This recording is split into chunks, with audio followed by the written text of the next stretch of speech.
Fascist সরকারের সঙ্গে যোগসাজশের অভিযোগ নিয়ে অবশেষে মুখ খুললেন বিসিবির সভাপতি ফারুক আহমেদ। বললেন স্বৈরাচারের দোসরদের সঙ্গে কোনো সম্পৃক্ততা নেই তার। আগস্টে ভারতীয় দলের বাংলাদেশ সফর নিয়েও কোনো শঙ্কা নেই বলে জানিয়েছেন তিনি। শনিবার মিরপুরে সাংবাদিকদের এসব কথা জানান বিসিবি প্রধান।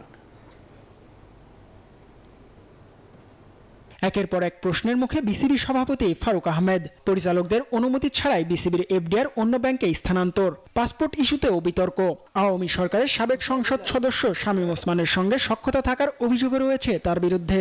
এসব নিয়ে অবশেষে মুখ খুললেন তিনি। মিরপুরে প্রাইম ব্যাংক স্কুল ক্রিকেটের ফাইনাল ম্যাচের সময় কথা বললেন সাংবাদিকদের সঙ্গে বিসিবি সভাপতি। দাবি করলেন স্বৈরাচারের দোসরদের সঙ্গে কোনো যোগসাজশ্য নেই তার। ফ্যাসিজমকে কিন্তু এটা ম্যাক্সিমাম ক্ষেত্রে বানানো, কিন্তু এটা আপনি দেখবেন যে এটাতে আমি দীর্ঘ আলোচনা করতেছি। আমার ফ্যাসিস্টের সাথে কোনো সম্পর্ক নেই। ওই ফ্যাসিস্ট রিজিমের সাথে যদি সম্পর্ক থাকতো আমি কিন্তু আজকে আপনার সামনে দাঁড়িয়ে কথা বলতাম না। আমি কিন্তু প্রেসিডেন্ট এই নতুন সরকারের। সো এটা কিন্তু আপনাদের বুঝতে হবে, নতুন সরকার যদি আমাকে দেখে যদি বিন্দুমাত্র কোনো সংশ্লিষ্ট থাকতো আমার, তাহলে কিন্তু আমি এখানে আসতাম না আজকে। চলমান অস্থিরতার কারণে বাংলাদেশে দল পাঠাবে না ভারত, এমন সংবাদ প্রচার করেছে ভারতীয় সংবাদ মাধ্যম টাইমস অফ ইন্ডিয়া। তবে ফারুক আহমেদ জানালেন দ্বিপাক্ষিক ওয়ানডে ও টি-20 সিরিজ বাতিল হওয়ার কোনো শঙ্কা নেই।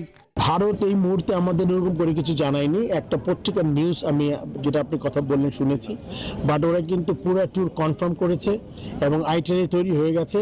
আগামী 17 আগস্ট বাংলাদেশ ও ভারতের ওয়ানডে সিরিজ শুরু হবে। 3টি করে একদিনের ম্যাচ ও টি-20 খেলবে দুদল। জিহাদ আল হাসান, নিউজ 24, ঢাকা।